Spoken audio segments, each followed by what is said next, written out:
Hey, welcome everybody to the Your Life His Story podcast. I'm going to be your host today, Wade Vincent, and with me, I'm really excited that my friend Nick Fusilier is here, and he's got an awesome testimony, awesome story that he's going to share with us. So, thanks for tuning in, and let's just get going. So, Nick, maybe for those that don't know you or anything about you, maybe just give a kind of little brief synopsis of who you are. Thanks, Wade. I appreciate you doing this. I've been watching a little bit of your podcast lately, and it's a great thing what you're doing. And kind of the introduction part of it is this is his story. It's not mine. Right. So it kind of directly aligns with what you do. So I appreciate you. Thank you for the opportunity. But no, my name's Nick Fusilier. I'm from Lake Charles. An hour down the road from here. Yeah. Made the drive a few times there. Right. Man, my story is miraculous. It's crazy. It's all God. It's 100% God. Yeah. So I grew up in Lake Charles.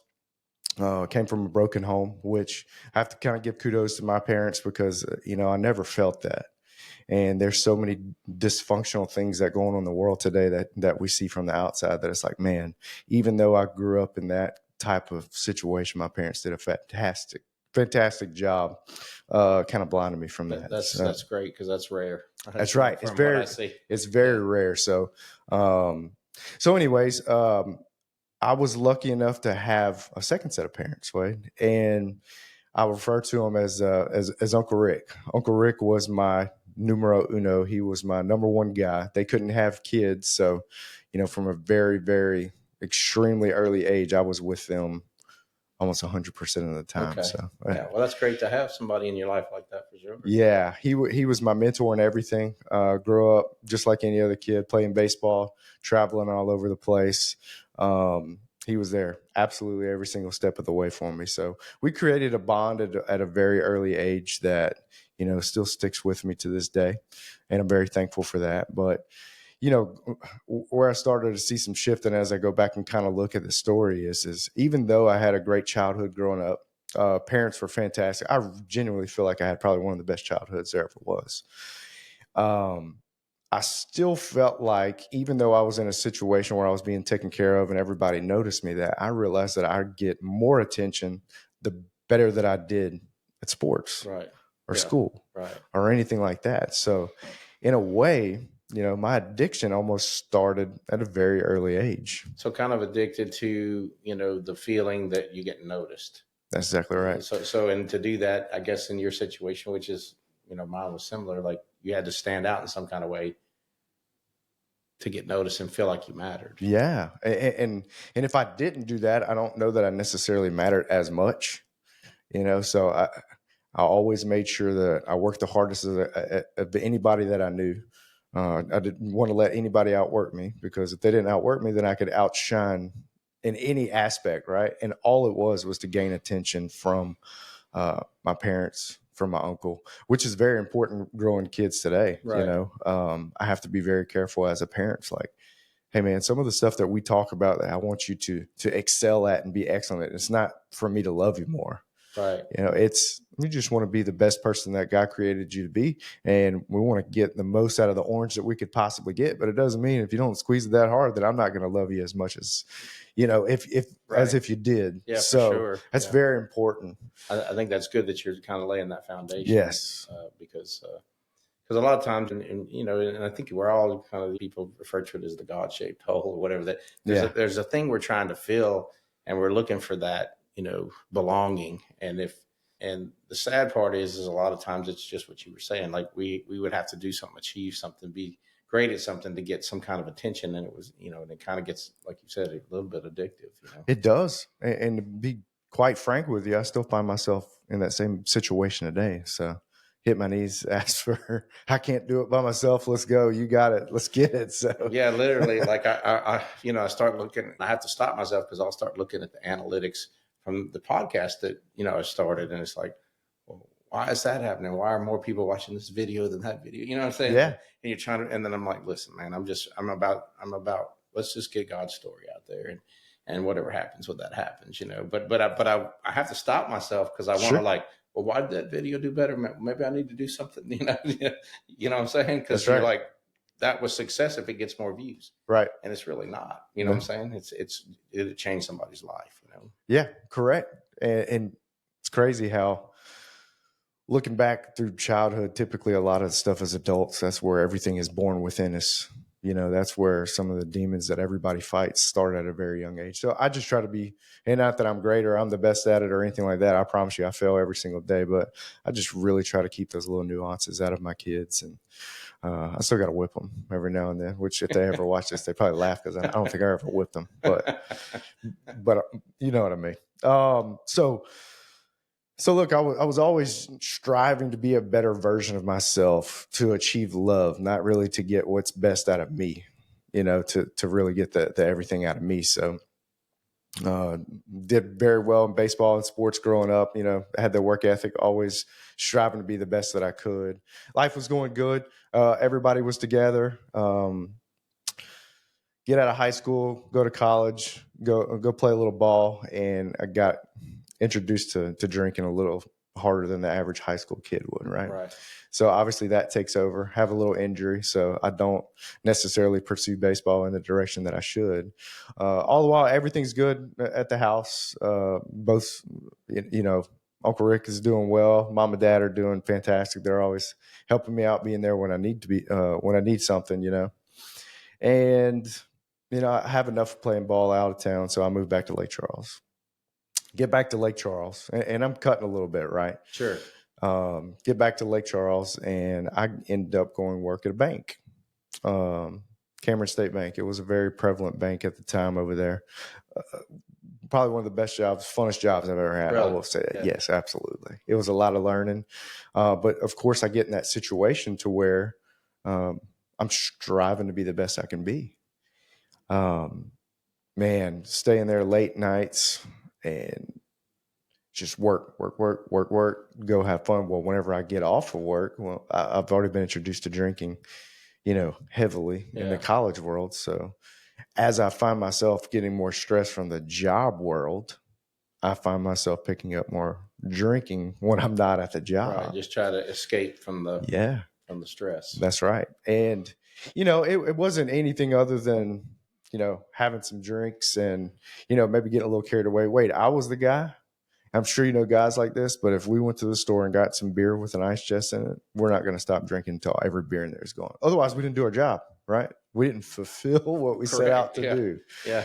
I did a little bit of that in my day as well, so I totally understand it. So the overachiever mentality was definitely set in the drinking world, and then not knowing the, demonic spirits that could possibly do it if you do that in the wrong way, that stay within you, and that depression and all the stuff that it's just, as I take a drink, it's just sitting in me, it like plants it in me, and it started growing. That was called like a tumor. I mean, it just starts growing, and I'm feeding it and I'm feeding it. I had a girlfriend, had a couple rough patches, right? No big deal. But as the rough patches continue to grow, I continue to drink a little more, and then the moment that just kind of flipped it for me was, I remember I was leaving the bank one day and I got a call from my uncle, and he said, Bud, me and you ain't getting a divorce. And it was getting a little rocky before that. Meanwhile, I've been still hanging out with him and that was kind of your total support system. So it's kind of rocking your world. Right? That was it, man. That was my foundation. That was my God. That was, I knew God. I went to church growing up and everything, but whenever I could take what was in me and say, here, you can have this, I gave it to him. Yeah. I genuinely gave it to him. And whenever he called and told me that, I'm like, oh my goodness. So it was the beginning of my true broken home at that point. Yeah. So it's kind of almost an example of when you put your trust in anything other than God himself. That's exactly what it was. You're going to end up disappointed. It's not even, nobody can live up to that. So it's that's right. Against your Uncle Rick, but who could live up to that? That's right. Which is completely unfair to him. I'll say this forever and ever. He was the most special person I've ever met in my entire life. Yeah. But at that point, I'm thinking, oh gosh, like what does this look like? Like that's going to be weird. I grew up like that, so I literally experienced the broken home at the age of, I believe it was like 22. Which was a little later, and I should have handled it a little bit more maturely. I guess I should have. I wouldn't say it that way, but I did have a support system, and it was drinking. Yeah. So divorce starts, immediately. They couldn't have kids, so immediately I found myself in between that battle. So you're almost like the kid in the divorce. Yes. Almost. Yeah. Yes. Okay. I was, and I don't know that I was prepared for it. I think that I was sheltered from from arguments, from things like that, and to really experience that, man, I didn't think that kind of stuff existed. Yeah. But needless to say, it was a very difficult road for me. I think it's interesting because I was thinking, like your parents were split, but that's all you kind of knew from a young age. So, Correct. so it was like, it's a little different when the family's breaking up and you're a teenager A part of or a it. grown person. I was a part of it. Yeah. And with very, very vivid memories of it too. And look, I really did my best to try to navigate that between the two of them, like the best that I possibly could. But it was tough emotionally. It was tough mentally. It was tough all the way around. And shoot, it got to a point where I was drinking at least a 12-pack a day. And by the time that they went into different households and stuff like that, Uncle Rick and I mean, we would drink. Yeah, I mean, we had a good time. But anybody that knew him that would watch this will know he liked to have a good time. Yeah. Right. And we had a great time. But it got to a point where I would get off of work, I would go hang out with him, and we would go drink. We would go to his place called Chastain's, and we would eat raw oysters till we were sick, about to throw up, and drink so many beers, and wake up and go to work and do it all over again. So at one level, it was the height of our relationship, because it was like best buds were together.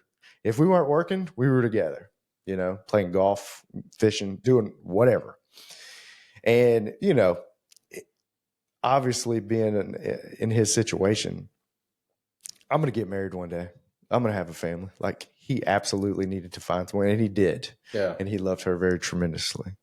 So during that time, this is where I found, that best bud, the God that I placed in my life, and put him right there whenever he had to go out and fulfill his destiny as a husband, yet again, and create his own family. It's like, man, I was by myself. Yeah. I still have my dad, still have my mom, but there was a connection. I Right. say that not that anybody ever treated me differently than any other person. Everybody was fantastic to me, but there's a connection that started to separate a little bit.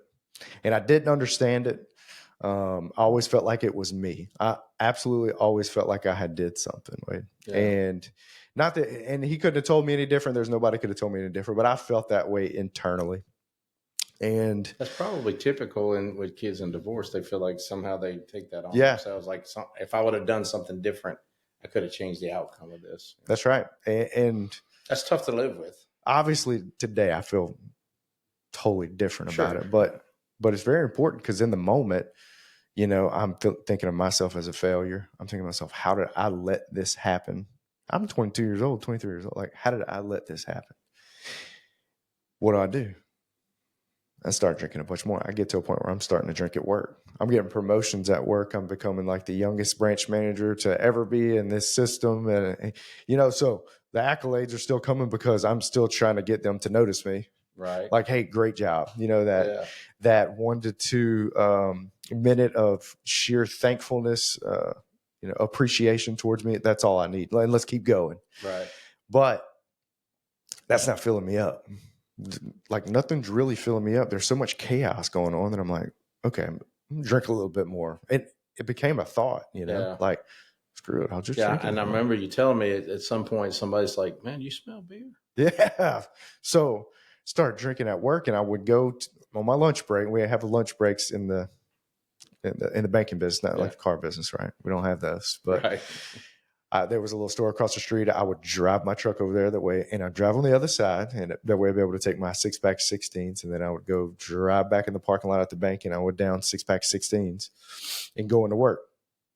And I did that for a little while, and I don't know how I did it, but I did it. I'm sure there's some people that knew, but man, I made it through, and then I would get off, and the cycle would start again. I would go get another 12-pack and go back and go cook at my apartment and just get it. Yeah. Which is crazy. Right. Looking back at it. But one day, you're right. I hit it pretty hard, and somebody walked. The bathroom was right behind my office, and they're like, "Y'all smell beer?" And I'm, "Uh-oh." Like, that's not good. I mean, I was feeling good, but at that time I was like, all right, this is not going to work. I couldn't jeopardize It's gonna be everything that hard I to had hide done. it. Yeah. Yeah. I couldn't jeopardize everything or in the vision of who Nick Fusilier was, that I created myself to be, this great, fantastic guy, to drink it on the job. No, that's so below me. Right. Which is crazy to think like that. But so anyways, I got a bud that comes over at the apartment one night, and right before I started drinking, he's like, "Hey, take one of these." Threw it to me. Well, I took it. I was like, let's say like 20 minutes later kicks in, and I'm like, oh my goodness, this is amazing. And it brought me back to when I was a kid. There was a point in time where I got my wisdom teeth pulled, and it was pretty much the same medicine. I was for a week just like, oh my, this is what heaven feels like. So it put me back in that, the way that your brain remembers things, it put me back in that state. And it's like, oh yes. So go to work the next day. I remember I didn't drink the next day at work. Not that I think I was pretty nervous at that point, but I remember getting home, come back, same thing, comes over. Here's a couple. I'm like, all right. So I took one. Well, the next day I get to work and I realize, oh, Still got one. I got another one. So I took it at work.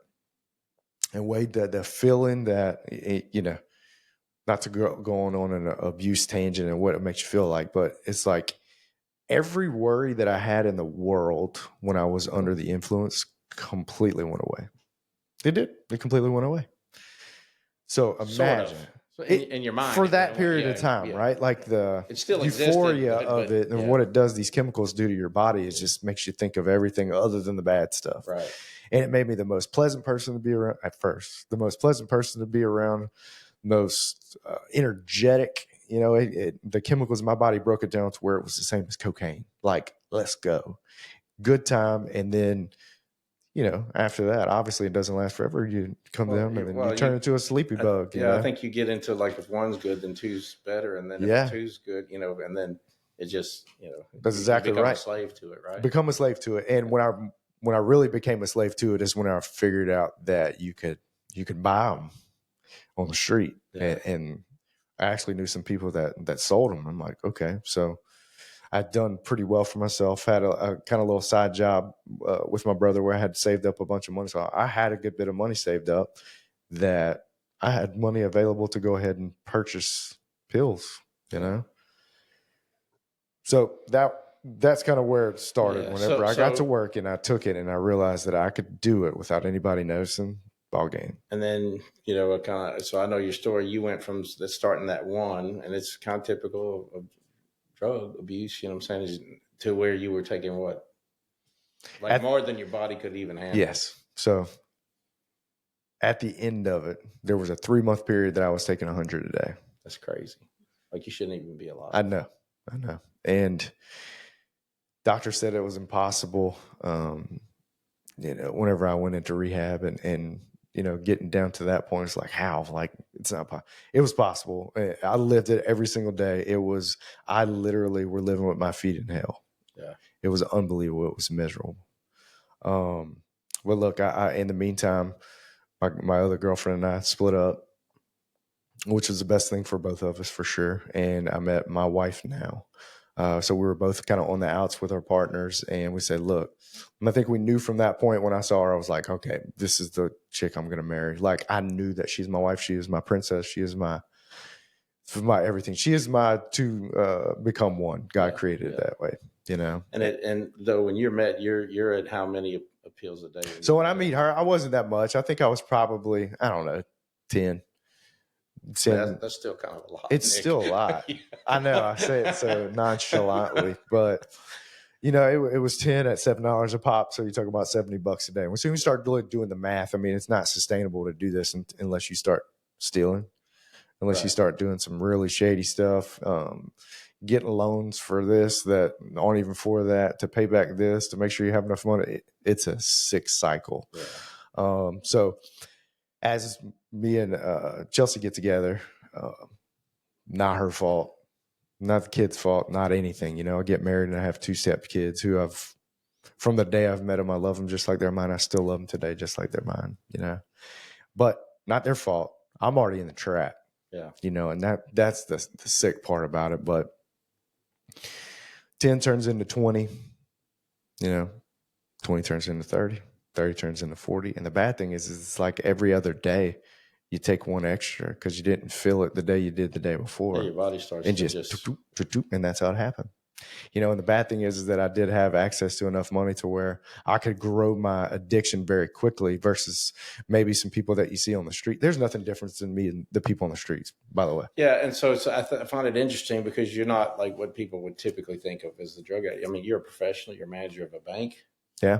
I mean, you're not living under a bridge, and yet. I mean, I guess if it had kept going, yeah. So I mean, could be that guy, but it has no boundaries, right? Yeah. Like the devil is going to attack us in any way. Mine just happened to be in the form of addiction tremendously. I mean, we obviously get attacked in completely different ways throughout the days, throughout the months, throughout the years. But my cross to bear is addiction. Yeah.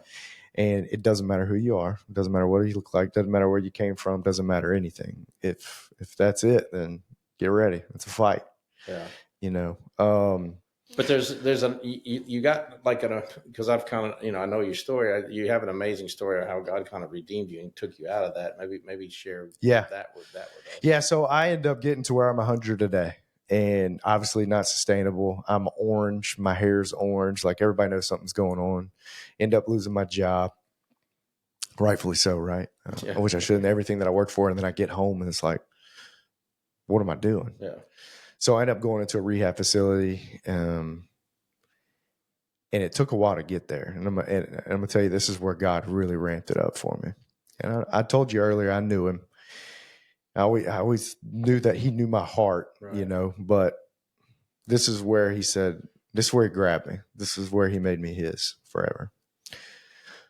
So I'm laying on the couch, and I'm thinking to myself, I'm like a half a day sober right now. I've never went this long. I mean, it's been years since I went this long without one pill. It's years, and it's horrible. It is the worst feeling. The flu times 600 million, and on top of the mental demons that you're fighting. And I just knew that I needed to go somewhere. So I had went and got food stamps for my family, which is very humbling based upon from bank president. I mean, this is what the devil will take you from. He'll take you from here to food stamps. It was very humbling. And look, food stamps are necessary. It is what it is. My family had nothing. I had completely wasted everything out. And I just knew. So I told my wife, I said, look, I'm going to wake up the next morning. I'm going to go look for another job. It wasn't time to do that. And I was not well. And I said, you got to bring me to the hospital. Like I felt like I was going to die. So we're going to the hospital all day. My mom there, people come up and they obviously starting to figure out what's going on. They're just, I can't believe Nick out of all people. I'm like, yeah, I'm not, there's no superpowers here. We're all susceptible to it. But I remember being in there for at least 8 hours and the lady telling my wife, like, hey, we can't find a place for him to go. It was in that epidemic when pills were just rolling around this place like crazy. And then I started getting kind of frustrated.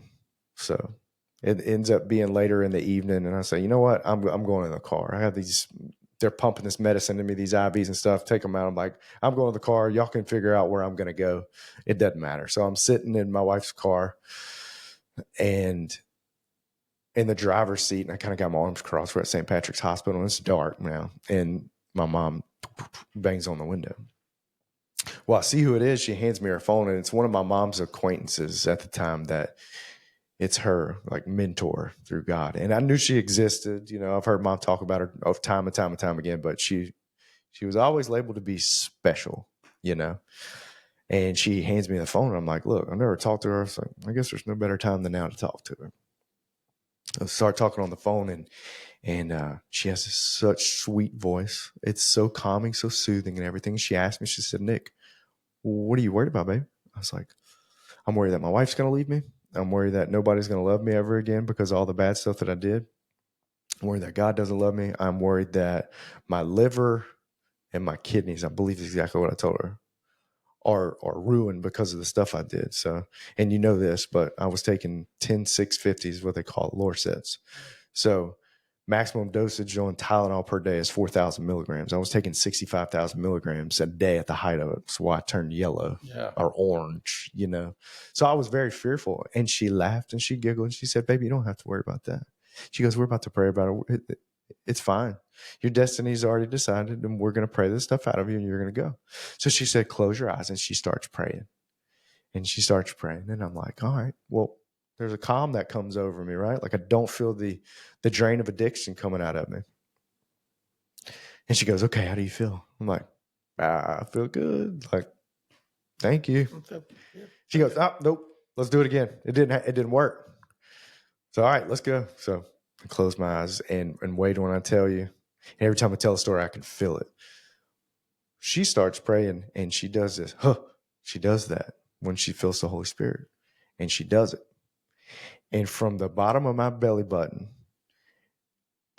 I still feel the feeling. Like I didn't really feel it coming up, but it just kind of got tight. And I belched the loudest I've ever belched in my entire life. And I was like, whoa. And she starts laughing. She goes, that's it. You're healed. She said, baby, when we hang up the phone, they're going to come tell you that they got a place for you to go. And this is going to be the beginning of your healing. And you need to accept Christ to the fullest because he's going to take you where you need to go. Yes, ma'am. Obviously, at this point, what do I have to lose? Right. You know, but I felt different. Yeah. I didn't even feel hungover. I didn't feel anything. So, guess what? Mom comes, gets the phone. They're like, "Hey, come on, we got you a place." Not 10 minutes after a conversation. So I get there, and to kind of touch on what you said about it doesn't matter where you're at. I remember the first day I'm there. It's me sitting right here. There's a very extremely high end attorney from the New Orleans area that happened to get in there the same day. This at a detox facility. And there's a guy on the right side of me that hasn't slept inside in 3 years. Oh, we're in there for the same thing. Yeah. Is it really about what you do, who you are? No, it's not. You know, addiction has no bearings on who it touches. I find it interesting because, everybody says, well, like I knew God or I knew about God or whatever. But there's levels to that I think that people skip over. I mean, you can know about God, you can kind of know God, but until you like surrender to make experience him, to have him be Lord of your life, right? And this is probably something you need to be redone almost every day. Daily. That's right. But until you surrender to that, like you're still in control of your life, and chances are that's not going to work out good, right? Yeah, based on statistical data. Yeah, you know what I'm saying? It's even today. I mean, I have to surrender daily. Yeah. Have to. I mean, there's so many distractions in the world. There's so many selfish things out there for all of us to get involved in that it's a daily thing. And if you go too many dailies without doing it, you start to feel it and you know something's off. Right. So let's because just kind of, I mean, I love your story and I think anybody that's really interested should reach out to you and these are cliff notes. It goes a lot deeper. There's a lot to it. It's an amazing story.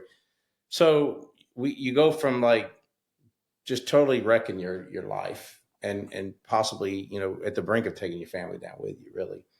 And then this happens. And so maybe share with us where you're at now. Where, how has God redeemed your life? Man, it's unexplainable. It's unexplainable. And to tell you a little bit, like my stake in the ground, where God really did the next miraculous thing ever is as I was in the rehab facility, I get there on family night, and this is a little bit down the road, but I get in family night. It's very emotional, and I demand him to show me that he's real and he's here for me. And I end up going to my room, and there's a Bible verse that I wrote unconsciously in my house. It's my handwriting, but I didn't write it. That's a part of the cliff notes that we missed, right? But there's a verse, Titus 3:3-5, that completely saved my life. And I urge everybody to just look at it, keep the story in mind, and feel that part, how deep that was. But so look, after I read that verse, that's legitimately when my life changed forever. Yeah. So I'll say this right here.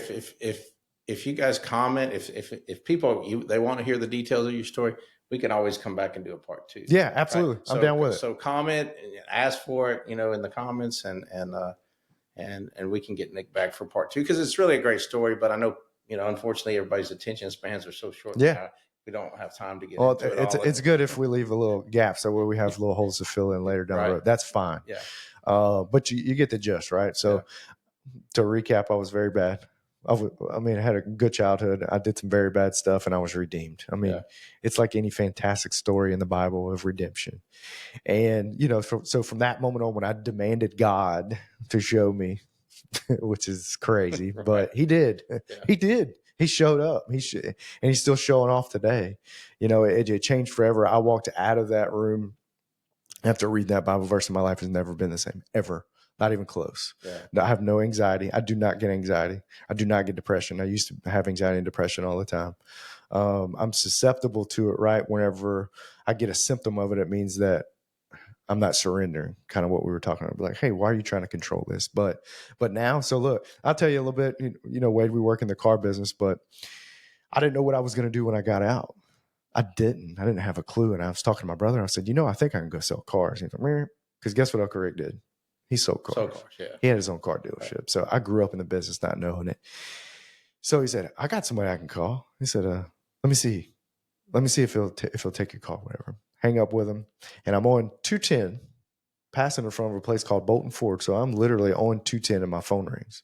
Hey, it's Jeremy Swallow of Bolton Ford. I just talked to your brother. Seems like you might want to sell cars. I'm like, oh, okay. And I was passing by Bolton. Now I kind of see, how cool that was. But so we set up some meetings and, just being very transparent. Nobody at that place wanted to hire me. I think they had heard I was a successful banking person. Maybe not somebody that you want to take on. And in so many words, Jeremy said, hey, nobody wants to hire you. I'm on his watch at this point. Right. Like if I mess up, it's on him. And from that point is when I got in the car business. And with the car business and God together, which is something that people really don't think about. Right. They think the car business is this and God's this, and there's no way that they mesh. And that's absolutely incorrect. What it's allowed me to do is, get involved in different groups.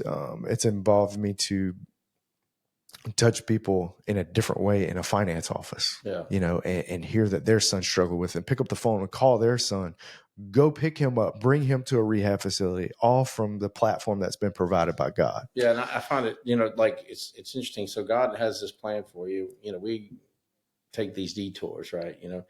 But then he brings you back, you were running a branch of a, not a good sized bank. Yeah, absolutely. Right? And now you're the director of finance, the whole, one of the top selling Ford dealers in the country. Right. So, yeah. So even though we take those paths, he can, that's, to me, it's like, that's the whole story in the Bible is all about the redemption, how like we're messed up. We're some messed up people. Absolutely. Flesh is bad. Yeah. And so he redeems all that. It's really amazing. So, yeah. And what's neat when you look back is it was all necessary. It was all part of the plan.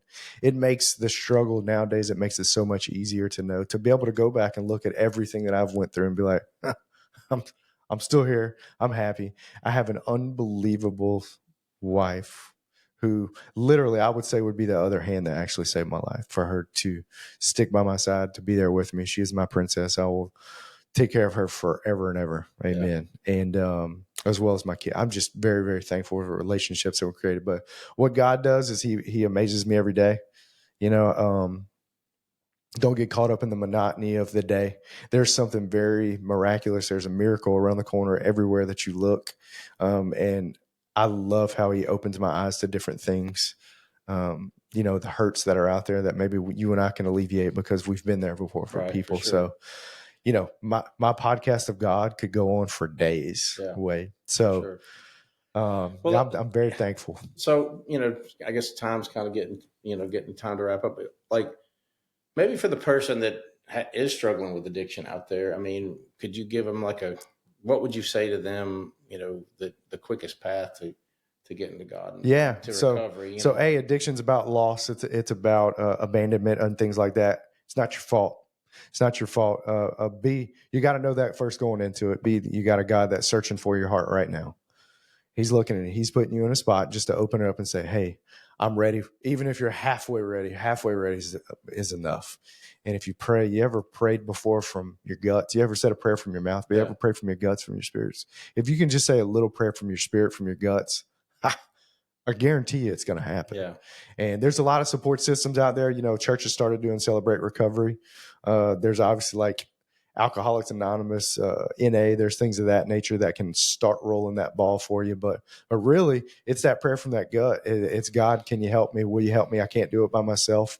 And that surrender to know. And that's always waiting for. That's it. That is it. Yeah. One of my previous podcast guests, he said, you know, he was, and I've never heard it said like this, and I've kind of adopted it now, but he said, you know, when you reach out and you say, God, I need you, he said, it's like an activation code. Absolutely. You know I mean, you know, obviously we know God's not a genie in a bottle and we just rub and he does whatever we want him to do, but he's certainly there, and he's, you know, it's like the prodigal son story. He's there with open arms, ready, you know, happy that, you know, whatever condition we're in, he's just happy to get us back, you know? So thank God. Yeah, for sure. Well, hey, I just want to thank everybody for tuning in. I mean, Nick's story is amazing. Like I said, we did the short version of it. Obviously you can reach out to him if you want more, or if you comment, hey, you want to hear more details about the story, we can obviously get Nick back in here. So thanks everybody for tuning into Your Life, His Story, and we'll see you next week.